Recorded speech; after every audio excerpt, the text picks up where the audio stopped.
Bonjour, je m'appelle Rakia Laroui, avec un surnom Akima.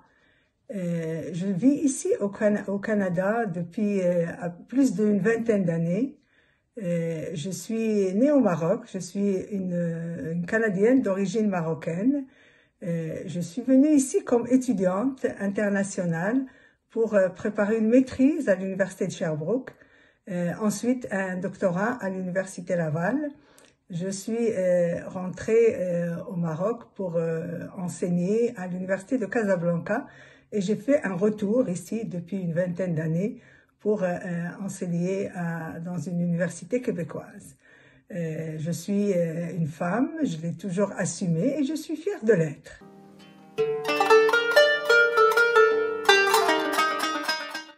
Actuellement, je suis professeure à l'Université du Québec à Rimouski, au campus de Lévis, au département des sciences de l'éducation,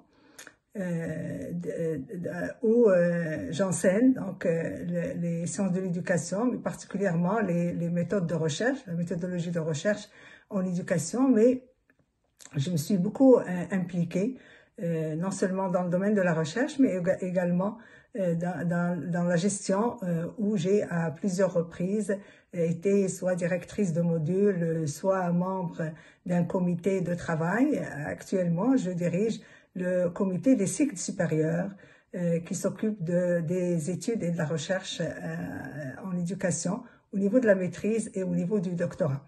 Mais également, je me suis beaucoup impliquée dans le mouvement associatif et depuis une quinzaine d'années, je suis membre du Conseil du statut de la femme depuis 2005.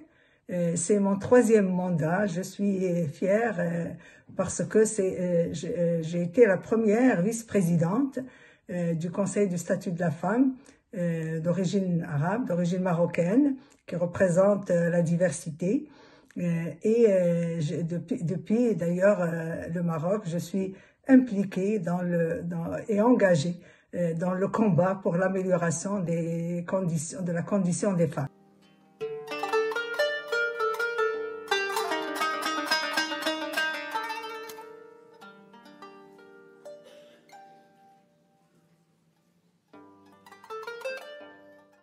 Le parcours et particulièrement pour le travail, je n'ai pas eu de problème au niveau de trouver un poste, pour la simple raison que mes diplômes étaient des diplômes canadiens. Donc, comme la maîtrise était de l'Université de Sherbrooke et le doctorat de l'Université Laval, je n'avais pas de problème à trouver le poste à l'université. Quand je suis revenue du Maroc, j'ai été professeur invité à l'Université Laval pour 2 années et ensuite j'ai postulé. J'ai été, après l'entrevue, j'ai été automatiquement acceptée à l'Université du Québec à Rimouski où j'ai enseigné pendant une dizaine d'années et maintenant à l'autre campus à Lévis. Depuis 2010 à Lévis. Donc, moi, je pense que c'est le fait d'avoir des diplômes canadiens qui facilite l'insertion professionnelle.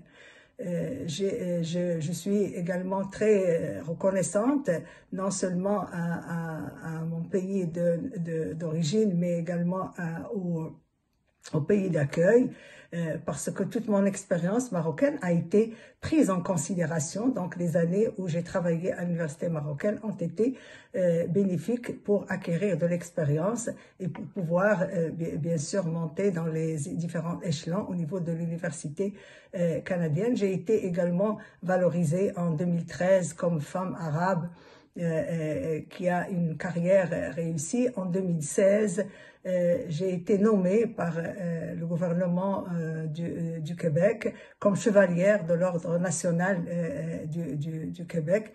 En 2017, j'ai également une autre distinction. Je pense que c'est cette conjugaison entre une expérience unique et originale qui cumule non seulement l'expérience du pays d'origine, mais également l'expérience du pays d'accueil.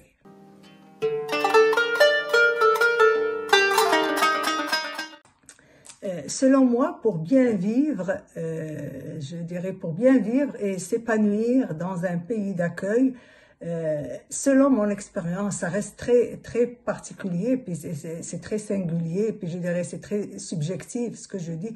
Mais moi, ce qui m'a aidé, c'est que j'ai opté pour une posture de double culture. C'est-à-dire que je prends de ma culture marocaine, de ma culture d'origine, les bases et les éléments qui ont bien sûr confectionné toute ma personnalité, mes choix. Même si on quitte le Maroc ne nous quitte jamais. Il est toujours présent dans notre imaginaire, donc vraiment dans toutes nos actions, dans nos réflexions et tout. Donc c'est le fait de conjuguer, je pense, cette culture-là d'origine qui est solide, qui est une culture assumée, de la conjuguer à la culture d'accueil, du pays d'accueil, et d'intégrer des éléments qui sont très positifs de la société d'accueil. Et c'est cette conjugaison qui est harmonieuse, qui est aussi une conjugaison enrichissante par rapport à la personne qui fait qu'on vit bien dans sa peau, on vit bien en portant la double culture et en l'exploitant au maximum et en la faisant bien sûr fructifier davantage.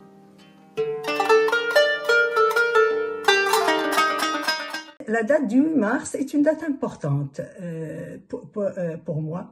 Je me suis toujours impliquée au cours de cette date-là, aussi bien au Maroc qu'ici. C'est pour moi un signal que la lutte pour l'égalité et pour l'équité est continue et elle est durable. La date du 8 mars, même si c'est une journée, même si, etc., c'est un son de cloche qui permet de voir qu'est-ce qui a été réalisé et qu'est-ce qui reste encore à faire, qu'est-ce qui reste encore, parce que, comme je le sens, le combat n'est jamais terminé, et quand on n'avance pas, on recule.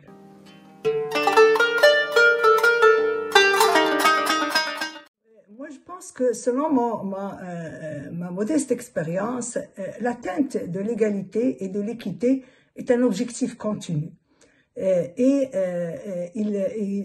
se construit, donc cet objectif-là s'inscrit dans un environnement qui se construit graduellement sur tous les plans de la société. Donc, je dirais, cette recherche d'égalité et d'équité, elle se fait sur le plan familial, sur le plan éducatif, sur le plan médiatique, sur le plan professionnel. C'est un objectif qui traverse réellement, je dirais, tous les éléments de la société. Et il permet un équilibre sociétal. La question portant sur les défis des femmes marocaines, je pense que ce sont des défis de toutes les femmes.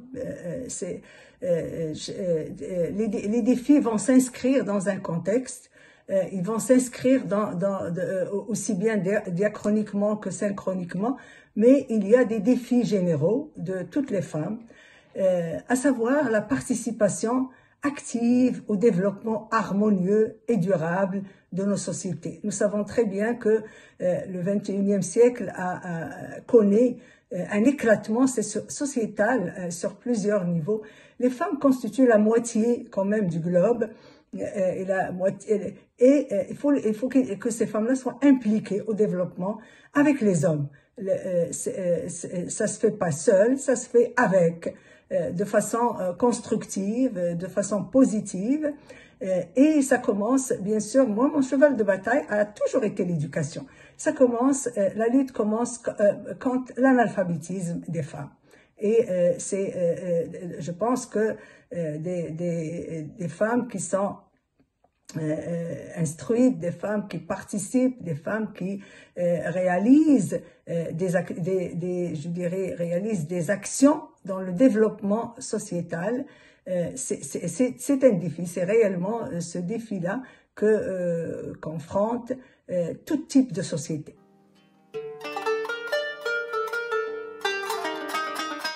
pour le message, je pense que les messages sont nombreux, mais je dirais, chaque personne, c'est en puisant dans son expérience. Moi, le message que j'ai à partager avec les femmes d'ici et d'ailleurs, donc toutes les femmes, c'est l'éducation aux pratiques égalitaires. Je pense que la clé je dirais, du développement provient du fait qu'on éduque les nouvelles générations, on éduque les enfants en bas âge, dès le début, dès le préscolaire, dès le primaire. On n'attend pas l'arrivée à l'université. Donc, dès l'éducation aux pratiques égalitaires.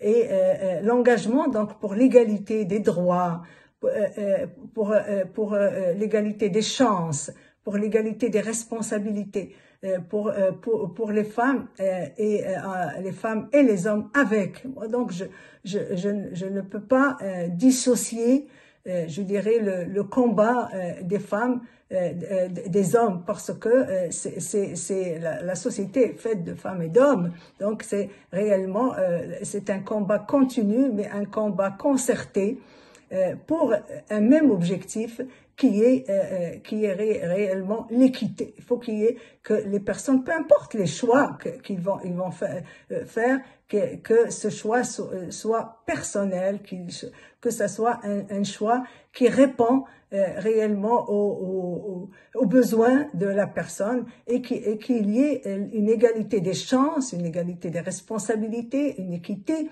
au niveau professionnel, une équité au niveau relationnel pour que les pratiques éducatives soient des pratiques égalitaires. Et il me semble que c'est un devoir citoyen.